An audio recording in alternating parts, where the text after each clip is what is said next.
Corona महामारी का बच्चों पर बुरा प्रभाव पड़ा है। हाल ही में जारी एक रिपोर्ट में बताया गया है कि नवजात बच्चों से लेकर 14 साल तक के बच्चों में कम वजन, स्टंटिंग, अशिक्षा और बाल मृत्यु दर बढ़ी है। दिल्ली स्थित संस्था centre for science and environment की रिपोर्ट के मुताबिक ऐसे बच्चों की संख्या बढ़कर 37.5 करोड़ हो गई है।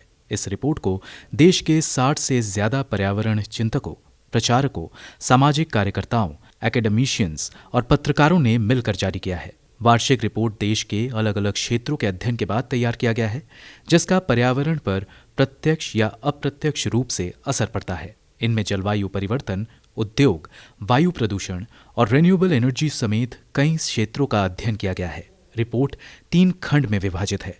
इनमें महामारी का आकलन और साल भर बाद उसके प्रभाव, पर्यावरण और विकास के मापदंडों पर भारत के हालात और बायोडायवर्सिटी को लेकर भी एक एनालिसिस की गई है।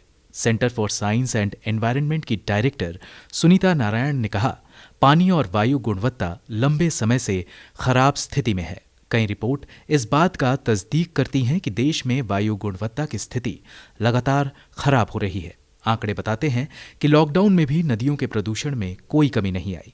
इन मोर्चों पर भारत को बहुत काम करने की जरूरत है। अगर हालात ऐसे ही बिगड़ता रहा तो लोगों के स्वास्थ्य पर इसका बुरा प्रभाव पड़ना तय है।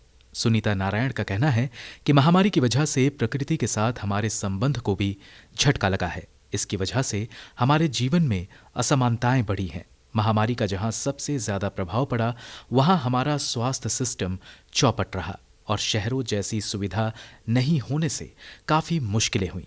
देश के वो इलाके जहां पानी की आपूर्ति तक नहीं है, आबादी ज्यादा है और जहां लोगों के पास सुरक्षित रहने का कोई रास्ता नहीं, ऐसे इलाकों में खासा ध्यान देने की जरूरत है। उन्होंने कहा कि अच्छी खबर ये है कि हम चीजों को अलग तरह से करना सीख रहे हैं। हम ऐसी टेक्नोलॉजी को अपना रहे हैं जो सस्ती और टिकाऊ होंगी। हमें भारत जैसे देश के लिए ये सीखने की जरूरत है कि हम अपने पर्यावरण में कैसे सुधार लाएं।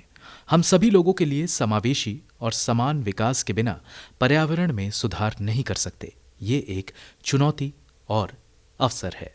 मोहम्मद नूरुद्दीन की रिपोर्ट, गो न्यूज।